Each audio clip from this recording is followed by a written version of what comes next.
Don't worry, Grandma. It's fun to be dad. My name is Matthew Kroll. And I can fix her. My name is Shahir Dowd. And this is the only podcast about movies, specifically the film Lee Cronin's The Mummy, or The Lee Cronin's Mummy. Did you do that in the movie theater when the titles came up? The first thing I was like, The Lee Cronin's The Mummy? Yeah, I think like, that's what it is. This is ridiculous.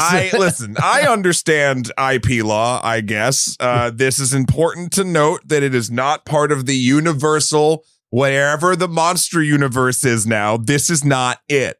This is The Lee Cronin's Mummy, Yeah. And to clarify the issue that happened here, well, I don't know if this was part of the issue, but this is the story that's going around right now.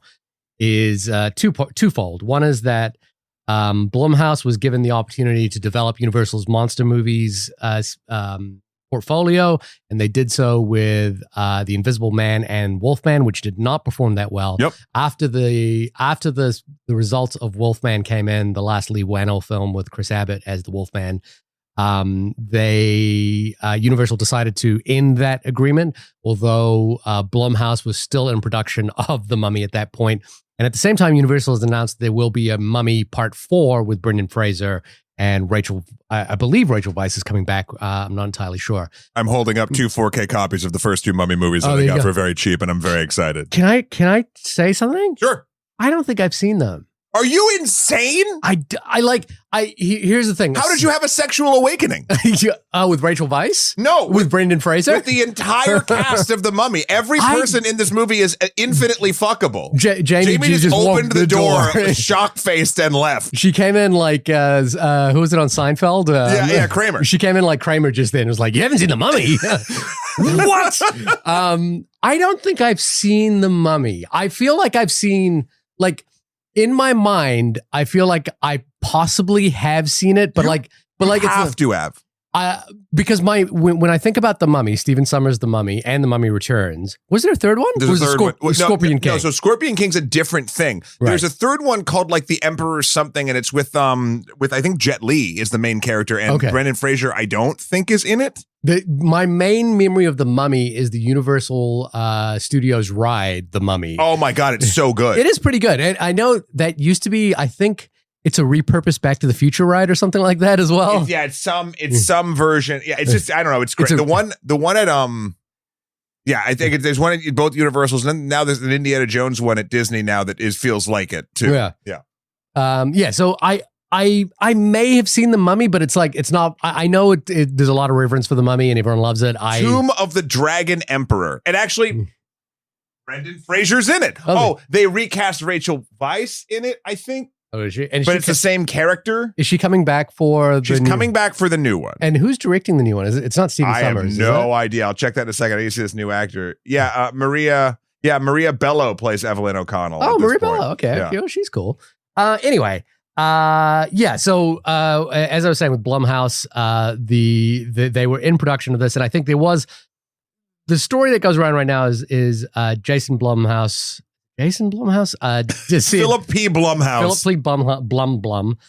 Said that it would be a great idea to have Lee Cronin's The Mummy on this because the movie is so embedded in his DNA, and apparently he pushed back on it and what have you. But we can talk a little bit about the history of directors' names in movies, which I did make some notes of, like people like Frank Capra, Alfred Hitchcock, with Alfred Hitchcock's Psycho. Yep. Interestingly to note, Gus Van Sant, when he remade Psycho, did not include his name in there, but just kind of like kept Alfred Hitchcock's. Recently, I don't believe Guillermo del Toro name is actually officially on the title Frankenstein, but it was, it was kind of loosely known as Guillermo del Toro's Frankenstein. All the Tyler Perry films. Perhaps famously, John Carpenter's movies are kind of labeled John Carpenter's Halloween, John Carpenter's The Thing. Yep. And Steven Spielberg, of course, as well. My big thought about this comes from Steven Soderbergh, who I remember reading an interview with years and years ago, you could argue is, an auteur in the classical sense. His movies are identified by him. There's a new movie that Christopher's out this week, by the way. But he said he really disliked the use of that operation in front of a film. And he also disliked when a director's title came up as a film by, because he was like, because a film is made by so many people. Sure. and whose value is equally important in many, many ways. And he really had a distaste for like the idea of like claiming ownership of the whole thing. But I don't get the impression that's exactly what happened in this particular case. I don't think so either. It feels very like legally we have to call this something else, and you're dead set on calling it the Mummy. So yeah, the Mummy Returns. Well, we can't even do that. The child mummy. Yeah, because even I mean, no shade to Lee Cronin at all, but like he is not as prolific as these this other is his examples. third film. Yeah, This yeah. is his third So film. I don't think it's like a status symbol. Although that's it. It having appeared on the title of this particular movie, and I was listening to some audio podcasts about it today. It's that sort of marketing psychology thing, which is that now what has happened is everyone is talking about Lee Cronin's The Mummy, which means Lee Cronin's name has been uttered in this podcast probably at least 10 times by now. Yeah. And so everywhere you go, this movie is going to be associated with Lee Cronin. Lee Cronin is going to become an associated name or a recognizable name. M. Night Shyamalan. Yeah, M. Night Shyamalan did the same thing with, I believe it was Signs, the first one that became a thing as well. There was sort of some interesting case of this as well recently, where you're right, contractual obligations caused this to happen, which was Guy Ritchie's The Covenant.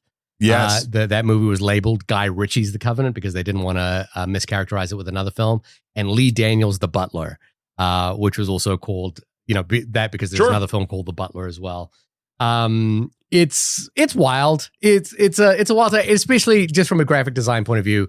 The Lee Cronin's The Mummy. No, The Lee Cronin's Mummy. What we're talking about, in case you haven't seen it, you're just listening to us because you love us. And if that's so, thank you very much. Email us at onlymoviepodcast@gmail.com and tell us how you listen to the episodes that you don't see. The movies that you don't see, mind you.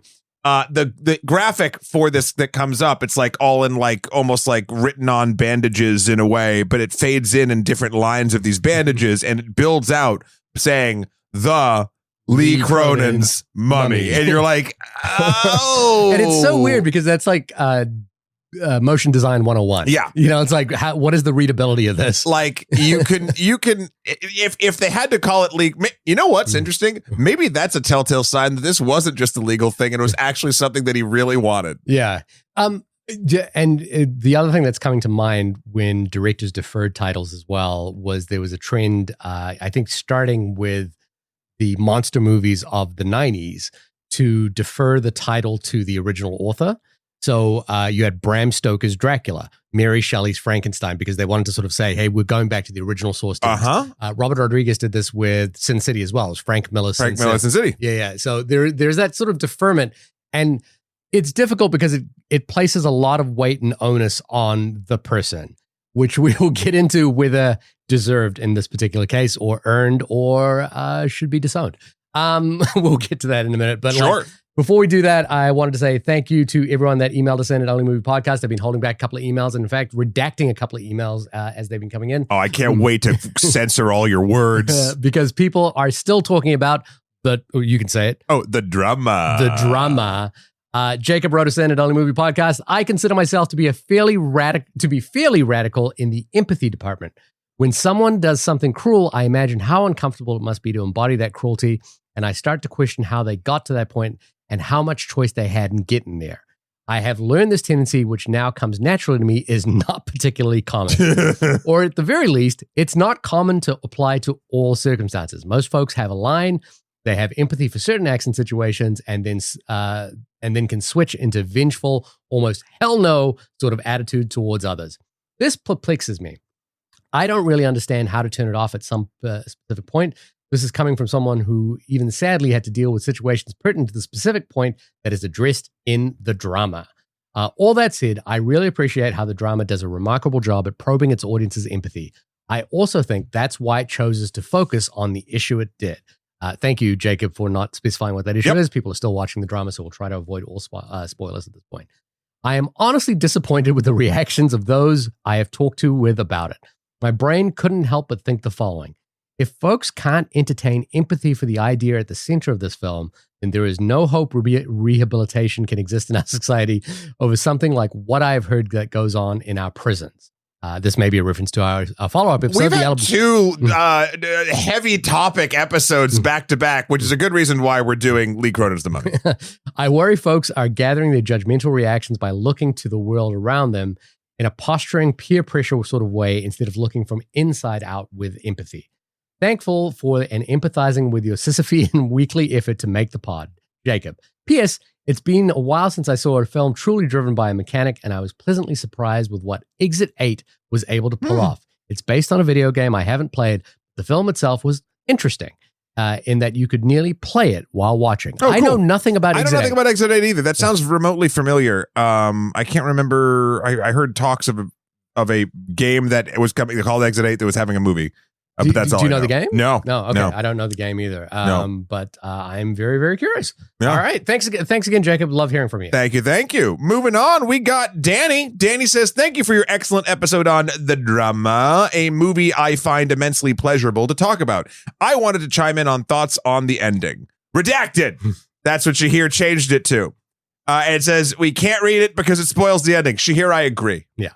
But then Danny continues, fantastic episode. I genuinely appreciate hearing the three of you talk about it. I land mostly with Shahir on this one, but The Drama is proving to be a movie that is worth hearing so many people talk about. I'm glad you all checked it out. Best, Danny. Thank you, Danny. I think we have gotten the most emails about The Drama, in recent time. Like the last movie I can think of that generated this amount of emails to us was The Joker.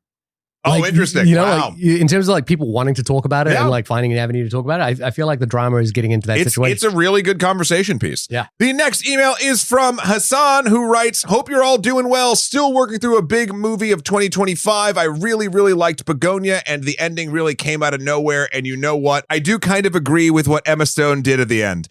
On to Marty Supreme in 20-minute chunks. Nice.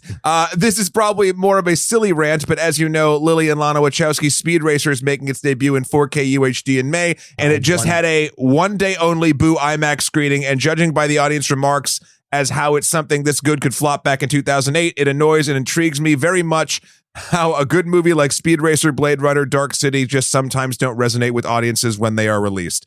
I know both Wachowskis and Ridley Scott had successful careers post Speed Racer and Blade Runner, but I wonder how their careers would have been affected had both films been major commercial hits back then. So to anyone who got to see it in IMAX, I am so happy for you. Except for the people who really got to see it the first time, I'm so happy that you loved it. We could have used more of you back in 2008. Anyway, this rant has been brought to you by the inability to secure a ticket to go see Speed Racer in IMAX on 4/20/2026. Wish you all the best, Hassan. P.S. It looks like my mom is going to be hosting another family dinner, and this time I have my next weapon of choice. David Cronenberg's The Fly. It'll be a good night. Thank you, Hassan. Hassan, listen. I have something either that you'll be very happy about or very pissed off. Last night, I went and saw Speed Racer in IMAX. How was it? Holy fuck, it rocks. Really? It's so fucking good. It is. This is the thing I will say. We have a whole episode about it back in the day. I know. I think it is years before its time, even from a set of pacing wise. Like, this is a movie for the TikTok generation. Like, I feel like if people, I can't pay attention to movies anymore, fucking throw on Speed Racer. Your eyes will not blink. None of that is a ringing endorsement of the movie. The movie is great. It is pure heart in its sleeve, and it knows what it is. Also, really great to see. It now says by the Wachowskis. Right. Which is great. They've modified the credits. What did it originally? The Wachowski brothers. Oh, okay. I believe notably in The Matrix, they did not change it, but like there's a whole bunch of stuff talking about whether you should change it or not when you re-release something and whatever. But it was nice to see. I know that was important. Yeah, we have an episode about, I believe we have an episode with Speed Racer and Prisoners together when we were doing listener mailbags back in the day, like a long time ago. I have seen Speed Racer a couple of times, and I know Patrick Williams is a big proponent of like, I went with Patrick of advocating for that movie being like heralded as a masterpiece. I'm not there on this one. That's totally fine. Listen, but you know what, Sheer? This is what I'm going to say with a bold confidence I rarely have. Yeah, I feel like Speed Racer is one of the rare films that gets exponentially better every time you watch it. And I believe that if you watch Speed Racer enough, you will come around. Now, whether or not you'll that's do also that. That's also doesn't sound like an endorsement. Keep watching until you like it. No. I loved it before, and now I just love it even more. Like a lot of things, I kind of like the visual punt that it takes in terms of like trying to adapt that anime or that cartoon show into a movie. I find it to be such a mishmash of tones that don't quite work for me. And then the actual styling of it really overwhelms me to a point where I don't enjoy it. I know the first time I watched it, I had to turn it off. I was just like, this is too much for me. But I have said one day, maybe it'll change my mind. I think it would actually make a great movie for my son to watch. So maybe I'll try it again with my son and see how he enjoys it. Actually, probably would have been a good one to see in IMAX with him as well. It was really special to see it in the theater. Like I will say this, no kids. It was all adults. Not like the Mummy, which I saw with kids. Oh, good. Good. But no, I think, I listen, Hassan's kind of on point with this one. I think so the question that Hassan mentioned was like, how would these people's careers have changed if they had like these giant commercial successes with these particular films? Obviously the Wachowskis had The Matrix, and then they could kind of do whatever they wanted for a little bit anyway. Got a little white chick. Yeah. Yeah. But I don't know. I think commercial success can do multiple things to creatives. Like they can really make them sing, or it can kind of make them crumble. I have no idea what kind of works these people would put out if Speed Racer and Blade Runner were like runaway successes. Dark City, right? Yeah. But I like all these movies. I don't want them to not perform well, but there is something that I don't know, that's part of the journey. And then they wouldn't be the filmmakers that we like today if they didn't go through all of the highs and lows of all of their things. I don't know. Yeah, and they're still making movies, so which is great. The movie I would have loved to have seen more people kind of get eyes on that I was like really surprised by in terms of working was Cloud Atlas. Yeah. That was the one where I watched it and I was like, whoa, I was not expecting this film to work at all. And it surprisingly comes together. I think in that respect, another favorite of ours, Tom Tykwer, was a director on that as well as the Wachowskis. So it's kind of nice to see his work getting out there as well. Yeah. But as I mentioned, I went and saw The Mummy last night. But before we even do that, what? It is your birthday coming up, and I have bought you a very small gift today. A very, very small gift. I didn't get your gift yet. No, that's all right. Because this was sort of like a thing that we got. And this is what I'm holding up for you. What is it? This is a queso mango. And this is actually a hot commodity in New York City. It's wrapped in a pink bubble, not bubble, like a protective layer. So I can't remember which comedians. There was an Indian comedian who made this joke about mangoes. And it's absolutely true, which is Indians love mangoes. So much so that we have stories about mangoes. We tell stories about how great a mango certainly was. Are you going to tell me a story about a mango? I'm not going to tell you a story about this particular mango, but I will tell you that since moving to the United States, we have had access to queso mangoes. The other mango to try is the Alphonse mango. And these are mangoes that are imported from India that come into New York only but once a year. And they're I want to stress this. This is quite an expensive mango. Wow. And it's quite hard to get.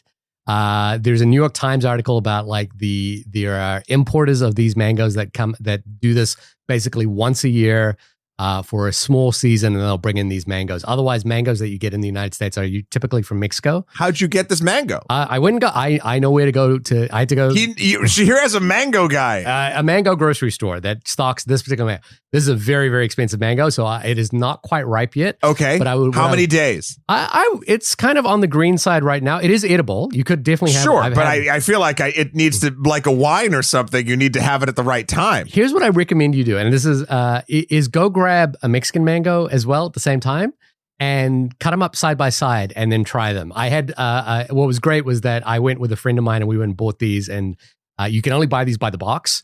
And he bought a box and I bought a box. And then he texted me, he goes, I've never tasted anything like this before. Will it be ready by Saturday? Yeah. It's ready now. I would just give it another day or two. I think it'll be, thank you very much. Yeah. It's crazy expensive. I've given you DVDs. I've given you books. The other thing I was looking at for you is that there is a special slipcover of Masters of the Universe that you can get, but it actually went out of print and has become a rare commodity. Wow. Well, not Master of the Universe. But I was like, I think he might have that.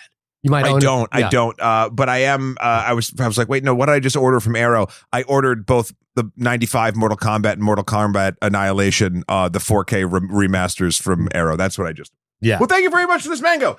Question, because it's thematic with the movie we're going to talk about. How many scarabs are inside of this, and what are you actually trying to do to me? Well, let's get started. And that was a nectarine, but I know you're wily. Yeah. If you only talk in Morse code from now on this podcast, you'll know something was up. Do you want to tell us what Lee Cronin's Mummy is about? Sure, but first I have to get off the Mummy Tomb of the Dragon Emperor on the Internet Movie Database because I had to look up the name of that. But Lee Cronin's The Mummy is the young daughter of a journalist disappears into the desert without a trace. 8 years later, the broken family is shocked when she is returned to them, as what should be a joyful reunion turns into a living nightmare. Kind of a pit cemetery, a little bit of a poltergeist scenario, mixed in with a little bit of The Exorcist. And a lot of The Exorcist. And a lot of The Evil Dead. Okay. Okay. I'll start. Well, no, go ahead. No, I'll start. Do it. I like this movie. Oh, yeah. I like this movie. I think I have a lot of problems with this movie, but I had a good time watching it. But it does read and feel just like a greatest hits track of every other horror movie you've seen that has nothing to do with mummies. There's mummy lore here. Like it has a name for the demon that is in charge of the mummy, which reads like out of a Diablo game. Yeah. And there's mechanics that work. And actually, I don't know. It feels like a lot of the basic elements from Evil Dead and The Exorcist are remixed and turned into this story. But this is what I'll actually say. I don't think the story itself, like the actual beat by beat story, is terribly compelling. What I was really impressed with, to be honest, was how that story was told. And by that, I mean structure and pacing of it, and just the story of like going back and forth between the family and the cop. It for whatever reason took a very milquetoast supernatural tale and made me more interested. Not more interested in the story, but like my attention still held. Like the story is so 5 out of 10 that I really liked the way the movie was put together. It actually kept me more engaged with it than I expected. I know this feels like 9 backhanded compliments, but like, I don't know. I walked out of the movie. I was like, okay, mummy. I was fine with it. It didn't, believe me, it didn't rock my world. The script is awful, like the dialogue, but I think the actors are really trying. I think some hit it harder than others. And while I don't think Little Girl Mummy is my favorite mummy, by the end, she was legitimately scary. And there's a bunch of, if you like fucking body horror, there's a lot of good body horror in this movie. So look, I think Lee Cronin's The Mummy Lee Cronin's is a bit of a mixed bag of bandages. I think I will be more forgiving perhaps than you, Shahir, but I also don't think I'm going to disagree with anything you say. You know, I think where I land on this was that I appreciated both with the way that the Blumhouse Productions has been handling the Universal monsters is to kind of like center it away from like the monster of it all and try to like build an actual story arc around it. So, you know, The Invisible Man was actually a really good example of this. I didn't see Wolfman. And it's funny because the last iteration of the Mummy franchise as put out by Universal involved Tom Cruise, Kevin Orchie, and Alex Kurtzman. That's a terrible movie. It is a genuinely baffling movie to watch. Although it has one of the greatest things that ever dropped because of it, which was the trailer that was released with only the sound effects. Did you ever see this? Yeah. It's amazing. It's incredible. Lives rent-free in my brain. So I was I came into this with a little bit of an admiration for the chutzpah to do the story this way, which is that it involves the kidnapping of a small child at the very beginning of the movie who will then become a central vessel for the mummy in whatever form it'll be later throughout the story. And I think, you know, that's a challenging thing to do. It as I mentioned, it is sort of born out of Poltergeist and Pet Sematary in some way. Lee Cronin mentioned that it was also inspired a lot by Seven, David Fincher's film Seven. And I think if you look at the way the sloth character is treated in Seven, this certainly has strong echoes of that as well. I think that's actually like, oh, that's a cool way into this story and this mythology. I did have a lot of like hesitation at the beginning in terms of like, oh boy, how are we going to pull this off? When, the film starts in Cairo, Egypt, mentions by name the Arab Spring and colonialism and theft of national art or national treasures, and involves the kidnapping of a white child or a white family in the middle of Cairo as the victim of this particular thing. And I think by the end I come out with a sort of like good swing, not quite landing it, but okay, I appreciate that you tried something here. Sure. And the movie is kind of like, in some parts, kind of feels like a mishmash of both Seven and Prisoners, and an Evil Dead movie and The Exorcist as well. The end of the movie, and I'm sorry, we'll get into a little bit of spoilers now, is The Exorcist. Yeah, sort of. Although it undoes what The Exorcist does. It sure does. Yeah, it completely undoes what The Exorcist does entirely. And that's funny because The Exorcist is actually filming in our neighborhood right now. Right? Yeah, Mike Flanagan is directing a new version of The Exorcist, which is filming 2 blocks from here. Hell yeah. Actually, side note, sorry, I'm going to derail us a little bit. I was watching the new season of Daredevil Born Again. Mm-hmm. Bel Air Diner is a fucking 10-minute action set piece with Bullseye in the actual diner. Well, I lost my mind because I eat there at least like maybe twice a month, and it was just like the lobster tank in the front, which they've since moved, like gets destroyed. Bel Air Diner was also featured in Kitchen Confidential. You were talking about the one on 21st Street? Yeah. Have you watched Gordon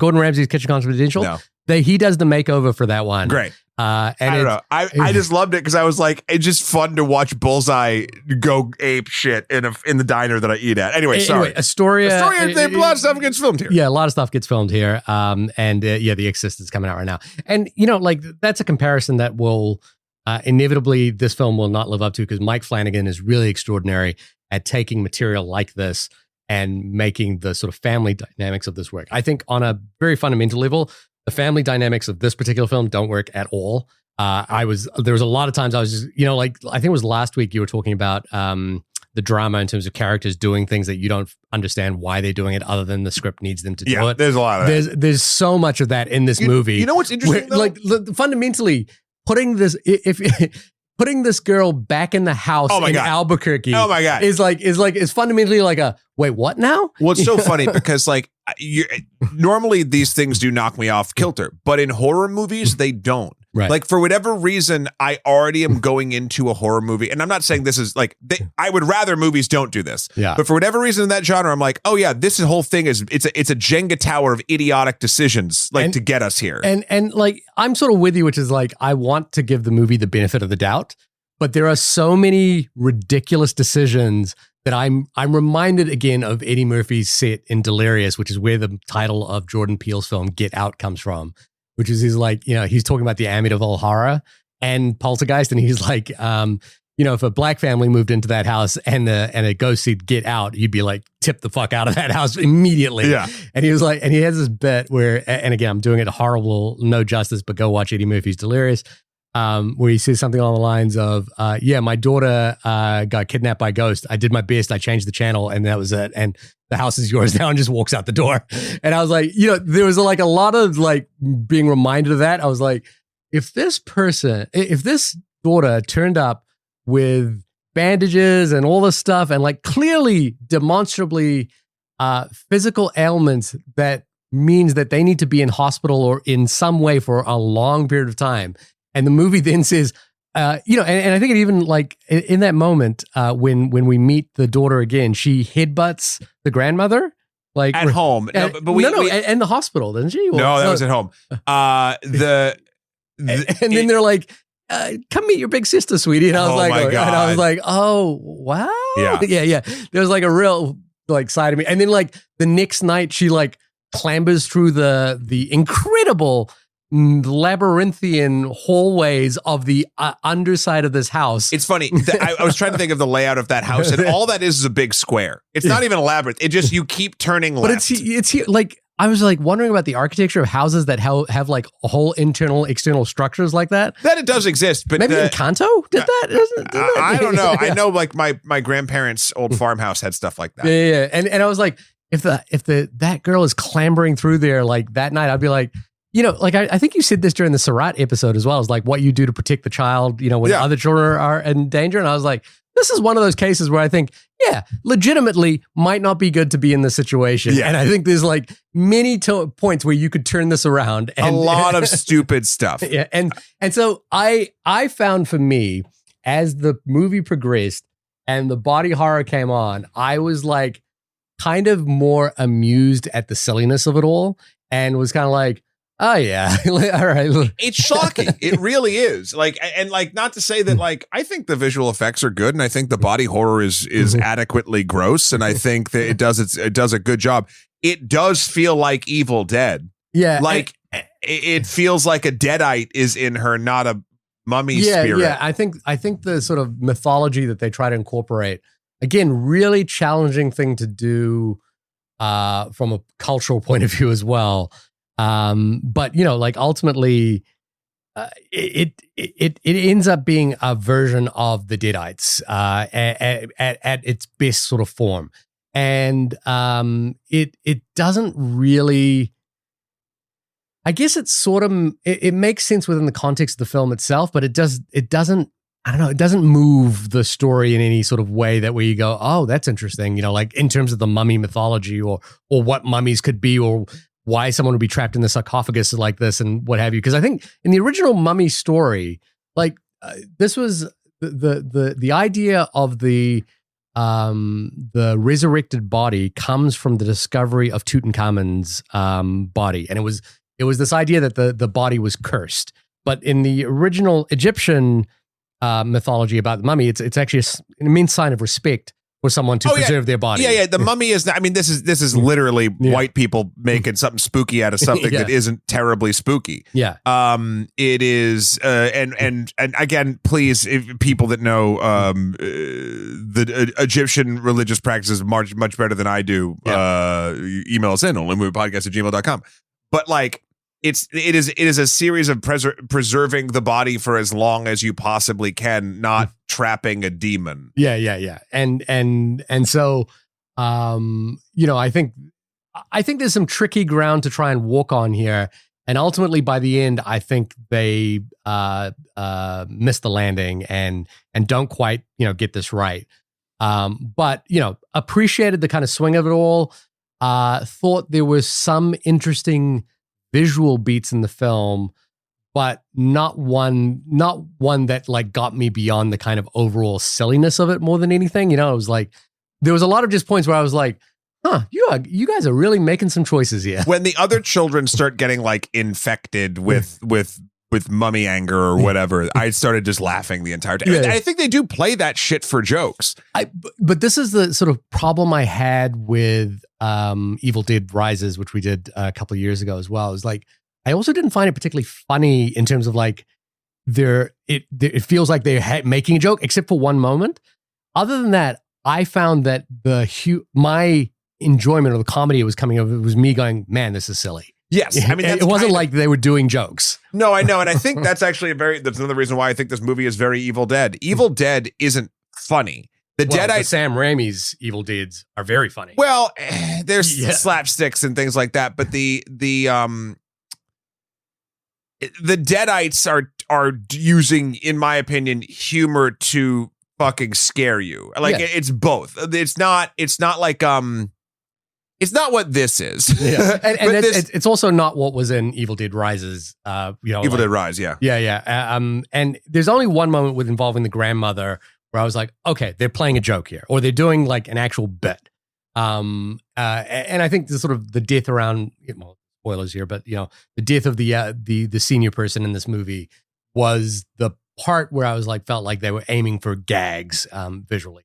I thought that when the daughter opens her mouth and she's wearing her dentures. I thought that was incredibly creepy, which is like, because this youngest daughter eventually starts pulling out all her teeth and then putting in her denture. Yeah. Again, thank God those are baby teeth. Yeah. I was like, well, she's probably older than that now. Those are probably real teeth at this point. But I was like, her tooth was coming out in the beginning of the movie. They were talking about like, but she pulls out the other ones, right? I know, but I was guessing maybe that the rest of them were the baby ones. But like typically, and you've heard me on the show, whenever anything is, like kids in danger. I was just talking to another dad who's a screenwriter today, and we were talking about the fact that we find it difficult to watch movies with kids in danger. In this case, and I knew that was like a big thread through this movie, and was something that was in Evil Dead Rise. But I didn't find myself sort of like squirming in that way. I sort of found myself going, man, you guys are really making some choices here. Like really, there's some real choices here. And like there's some stuff in here timeline wise that like, again, you want to go with the movie, you want to like give the movie the benefit of the doubt. But there was like moments where like, for example, Katie communicates with her dad, Jack Raynor's character, through Morse code, and he immediately then leaves her for like a solid 20-30 minutes of the movie and doesn't try to communicate with her again. And I was like, and in that period, his other daughter becomes possessed by the mummy. And it's like, he's completely oblivious to all of this happening, to the point where the daughter goes to school and everything. And then something happens there. And I was like, both the mother and the father in this movie are so, I was like, I understand why your kid got kidnapped in the beginning. Yeah, like, you don't want to wish it, but it was just like, Layla Acosta played by, she disappears for like portions of the movie. Name, yeah, right? yeah. She plays Larissa Cannon. Yeah, she disappears for portions of the movie. Charlie Cannon. Like, and they both do though. Like that's the thing. They both like get on their own tracks and then like don't talk to each other about their daughter, and it's just kind of strange. One of in terms of like that type of storytelling, I think one of the easiest things that I could, and again, this is me Monday morning quarterbacking on this whole thing. But I was just like, oh, that's an interesting choice not to do this. One of the easiest things you can do is when you do a cut to like 8 years later, which this film does, Charlie Cannon at the beginning of this movie, his daughter is kidnapped. And then there's a massive sandstorm. And then we cut to 8 years later. And, he's being offered this big job in New York. And then we cut to 8 years later and now he's in Albuquerque. The thing that's like the obvious thing to do there is for him to look different. And he doesn't. He looks he looks identical. As though he's and the challenge is the reason I say it's the obvious thing to do is that you're talking about someone who's going through like one of the worst traumas in their life, right? So, things like your haircut will, inevitably be just at least a signal for the audience to say, man, he's really been going through it. But you cut to 8 years later, the guy looks exactly the same. Yeah. like identical. And you're like, that's a choice, and I was like, it's really just one of the most obvious things you could do in this scenario. But they don't. And I was like, okay, and that's kind of where like the family dynamic, I really just, didn't buy any of it. And there's moments where they're, talking around Katie's disappearance where they're like at times trying to treat it like as though it's normal, as though it's all back, they're all back to normal again. And like, there are moments where they're desperate to find out what happened to her. And then moments where it seems like they're indifferent to what happened to her. There are kind of plot mechanics in this that involve VHS tapes and people flying from Egypt to the United States. And I was just like, none of this lines up, I'm really trying here to like buy this, but I was just like there was just a fundamental thing. It's like my brain immediately, and in terms of how far I clocked out of the movie, when Detective Dahlia turns up with the VHS tape, I was like, how long did that flight take? And like, are you telling me that detective flew across into the United States with a VHS tape that contained torture of a child and went through customs and landed here in Albuquerque? Well, and then you think the TSA got VHS? You got well, that's the question.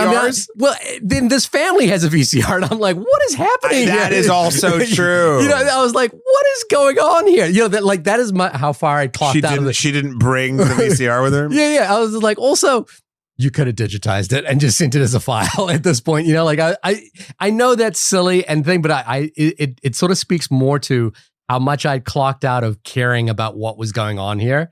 I think the movie, in its own way, kind of instructs you to do that. Like, I mean, but the doctor at the beginning was like, she's been traumatized and like trapped in a sarcophagus for like 8 years. I think she should be at home with you. I'm like, is that really what Thank we're you, doing? doctor. Yeah. Also, flying her across from Egypt to the United States, like what? You know. Was there any reason other than the kids? No, was there any reason that they should be in the United States, or like, do we just need a creepy American farmhouse? I think I kind of was like seeing it as a way to move the story out of Egypt. Right, but why? But like why? Yeah, 100%. Like, yeah. And I mean, logistically, I think moving someone who has been through 8 years of trauma is an incredibly medically fraught thing. And No, I she know just needs to be in her house or whatever. She needs to be in her house. This non-responsive person who is like suffering all sorts of medical ailments. Also, every medical establishment in Egypt would be like all over this, going, this is an opportunity to study and to find out what happened here and what happens to this body. And like, and everyone's just like, take her home. She'll be fine. And I was like, oh boy. All right, let's do it. So I, like, but I was gonna go, okay, let's just see what you got here in terms of like the horror of this all.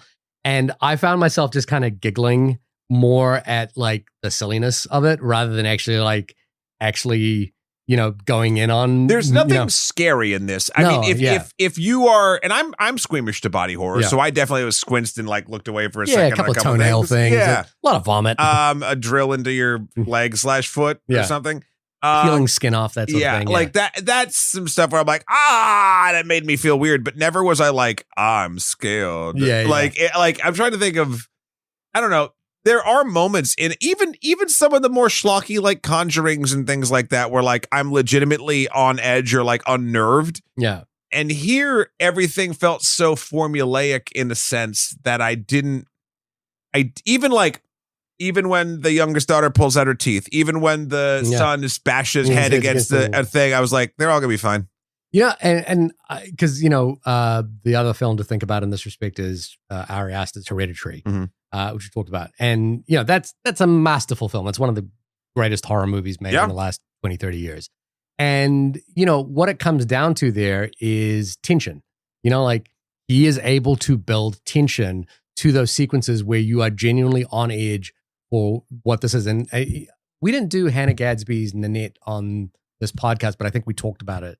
Her stand-up session here, she talked about this thing, which is like comedy and drama are all about tension and release. Yeah. And the mastery of it is your ability to weave tension and then release it at the right moment so that your audience goes with you.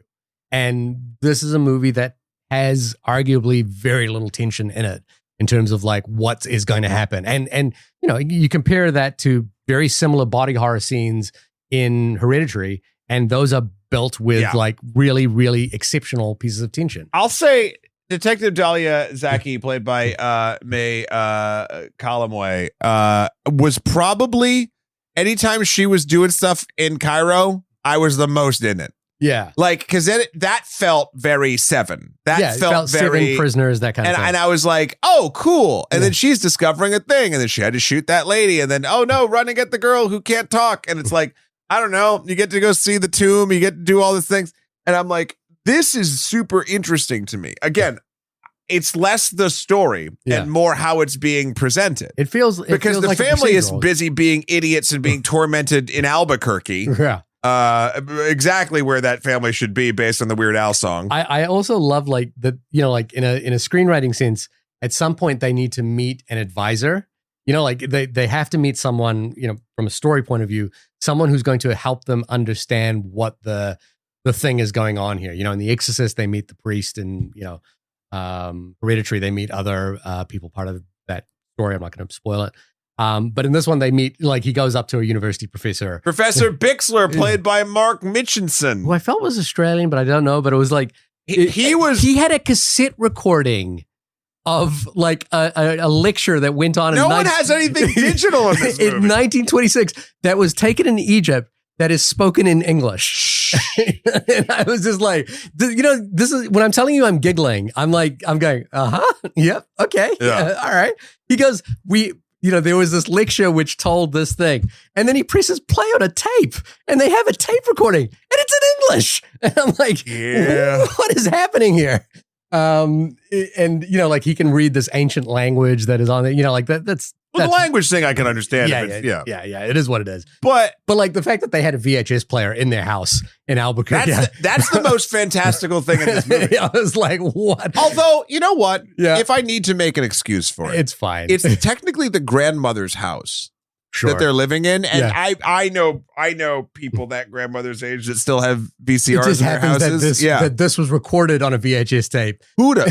Oh no, it's on beta. Because they mentioned the Arab Spring, which is exclusively kind of like famously recorded on cell phones, in digital formats. And this, the magician decided to record this on VHS and leave it in a file. I was like, wouldn't it make more sense if she recorded it on like a DV cam or something like that and left the camera with the tape? Like so that you were just transporting the Hyatt Kimmel playing the magician. We should talk about the ending, the very ending of the movie, which really, I think they've explained that this was a reshoot. The original ending of The Exorcist, those who haven't seen the 1968 movie, I think it is. Spoilers. Similar sort of plot line, which is that, and it's a spoiler for this as well, is that they determined that there is a spirit within Katie. What is it called? The Nezrimi, or I forgot what it was called. I kept saying Nazgul. That's not what it is. That's from Lord of the Rings.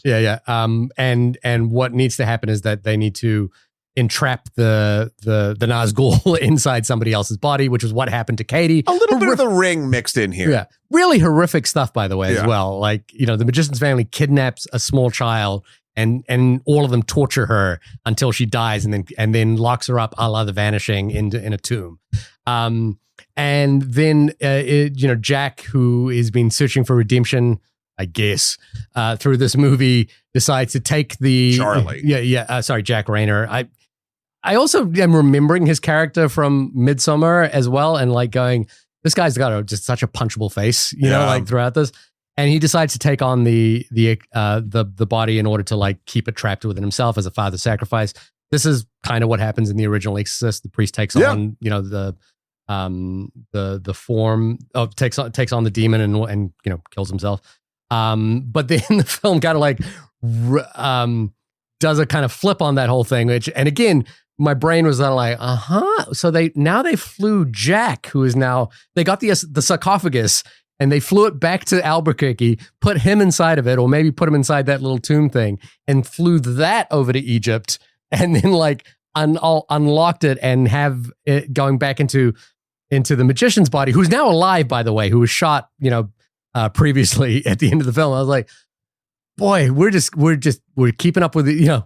There's so many choices being made here. So many, It's interesting too, because like you can kind of make a meal out of it, right? Like the Ring, again, we're spoiling all these famous horror movies, but the Ring is essentially like the tape that will kill you in 7 days unless you show it to someone else. Yeah. So you got to pass the curse on. Yeah. So that's kind of what's going on here. But like the way that they do it is so like it feels hyper vengeful. Yeah. Which listen, from the family's perspective of this, they took the daughter and they did this to the daughter. Yeah, absolutely. Sure. Yeah.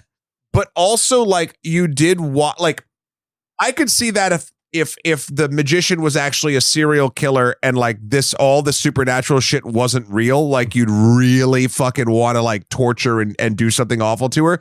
But how real this is. Like, it exists. I understood their motivations for doing it. I just was like butting up against logistics more than anything. And I was like, you shot this person like a third of the way through this movie. What is the mummy entity? Is this going to be like, oh, we're going back to the magician? Cool, I'll behave till then. Yeah. Also, like they chained him up like in a wheelchair and like she was as well. I was like, wait, he's not acting up like the mummy was before, in this whole scenario. And I was like, I was just butting up against a lot of it, and more than anything, I was giggling. That's the thing, is I was giggling through most of this. One thing, and not in a oh, you told a good joke kind of way. One thing I liked, even though again I feel like it's structural in the story, the actual story doesn't support it. Ooh, ow, that was my knee. I just switched positions and I hit my knee real bad. is Feels like you need a bandage. the family, yeah, right? The family dynamic and like the what this demon does and what it did and what it's known for is essentially ruining community. Like a Deadite. Yeah, like a Deadite. Yeah. And I wish they kind of explored that more than just everyone gets possessed and or ignores each other. Like when Sebastian, the brother, gets possessed, it's his main thing is he picks up a baseball bat. Yeah. Like that's the main thing he's doing. And when Maud, gets possessed, she calls her teacher a CUNT. Yeah. Which is fun. By the way, I enjoyed that from learning how they did that in with Kick-Ass, with Hit Girl. Because if you remember from the opening of Kick-Ass, when Hit Girl like enters the scene, she says that word, and the actress who plays her gone blank on Abigail. It's not Abigail Risner. Chloe Mintz-Plasse. Something. Yeah, Chloe Moretz. The way they did it was she has to say the word aunt.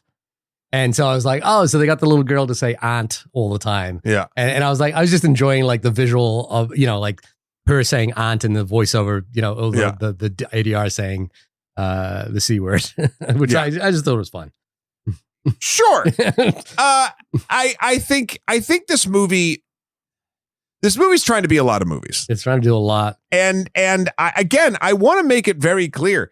I didn't have a bad time. I was not like, get me out of this theater. I was sort of like, I don't think the movie understood the assignment, but I think I understood the movie as the assignment. Like I just went in and I was like, oh, this is what this is. All right. And then truly, I was pleasantly surprised by how the mediocre story was told to me. Right. Like, I don't like the dialogue. I don't particularly connect with any of the characters outside of the detective.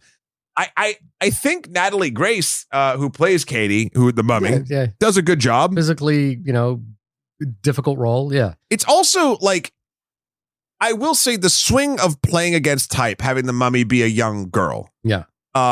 Is interesting. I don't think they do anything with it. Like yeah. I mean, again, if you think about The Exorcist, which is the model for this as well, or Pet Sematary, or Poltergeist, the thing that's interesting is getting the child who is not of age to say things that are inappropriate for that child, or like really demonstrate. And there are moments where like you're suddenly going, oh, is that what the demon does? And the demon can also fly and levitate and manipulate things, and also has like alien blood at some point as well. It tries to it eats through the floor. Yeah, because the blood that spills, or the vomit that spilled, is like acid on the floor. Yeah. Like he notices as well. And like I kind of was like, okay, cool, but I was like, what are the power sets of this mummy? Like what are I don't even care that the power sets aren't like, it's all supernatural bullshit. Yeah. What's funny? So they don't beat it. Like, which is fine. It's just like, if you transfer it, it gets sleepy, and then you're like safe for a minute. I guess. Well, I think you transfer it and then you entomb it. Oh no! But like, it's not. You could think of a world where this worked, where when the demon moves, it just like has control of that new person now, and it can just keep doing the stuff. But like, I guess it like needs like a waiting period, like it needs to recharge. And they do explain this away in a sort of hand waving. There's an innocence thing or a new body thing. Well, because the question I was asking is like, why would they open the tomb? But like their argument, the magician's family, was that there's floods coming. Floods are coming, and so the tomb would be released into the wild, and therefore, they needed to move it. And I was like, so you need to move it, but now you need to transfer it into another body? Can you just move the sarcophagus? Speaking of logistics, the one logistical thing that I was like, well, how the fuck did this happen? Was literally getting the tomb out of that triangle place. Yeah. Because like when people went down there, while we didn't see the entire thing, it was like crawl space. And I was like, this is probably 4 tons of stone. And this sarcophagus has also flown through customs twice now. Yeah. At least once. It was a private plane. Yeah. And to be fair, they didn't bring him back on in a sarcophagus. They brought him back, and it's like in his little locked thing where he can do Morse code, underneath, so he can communicate with his daughter. Like they have him like a little pet in the house, who just like communicates via Morse code. It's There's a lot. Look, I don't want to. I've seen. This is what I'll say. This is my big glaring endorsement. I've seen far worse horror movies than this. Yeah, but I also like. This is just a silly film where if you can sort of just get on and ride it, it's not a bad time. You don't have to go see this. If it's on or you just want a good spooky, not even spooky, if you just want like a fun horror movie that has good visuals and again, a structure that I think is more interesting than the story that it's supporting, then yeah, go see the Lee Cronin's Mummy. I think it makes me sad that we didn't do Take Her Back, I think it was called, or the Filippo film. And there's a couple of interesting body horror movies. There's a movie that I really wanted to see called The Coffee Table, which is an indie horror movie that apparently was like really, really challenging and difficult to watch. That I heard was quite amazing. I could be wrong about that. So I think that you could. It's odd. I didn't enjoy Evil Dead Rise. I found that I was kind of more on the ride for this one, but for the wrong reasons. Like I was watching it kind of like really going, and a lot of that has to do with attaching the director's name to it. You know, like really stamping like. Then maybe they did it right. No, like really stamping with like, this is my thing. You know, regardless of how we got there, this is my thing. You know, like when Alfred Hitchcock put Psycho up there, like now forever Psycho will be his thing in terms of his sense of humor and how it plays.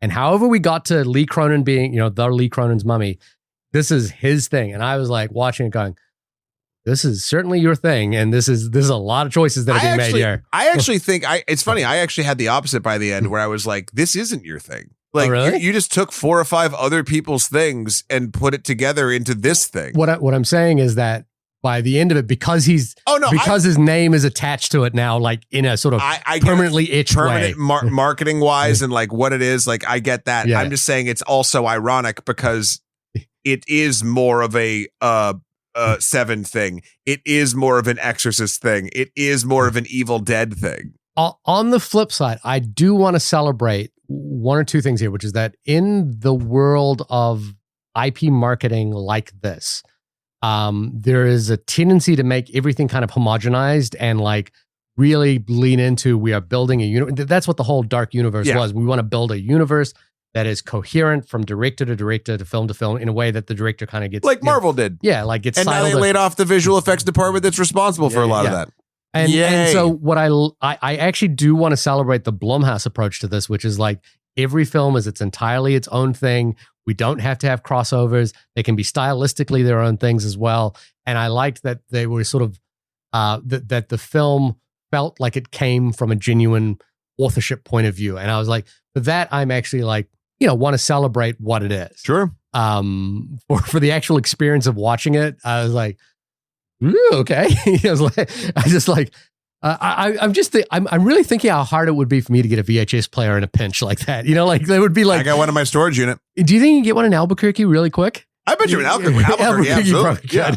But like, you have to drive around town for a little bit. Like again, it's grandma's house. Grandma has VHS. Grandma has a laser disc. Yeah, and grandma is thirsty as well. By the time the scene that actually does work is the funeral, and you know, like what they do with the grandma. That is the closest to a Sam Raimi Evil Dead. Oh, was the scorpion tail through the neck not working for you? Yes, that was kind of like I liked.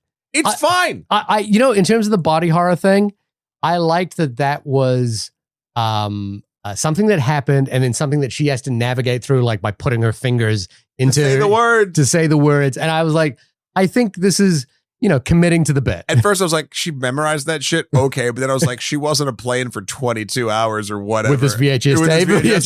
Did she bring like a little CRT? Yeah, she did.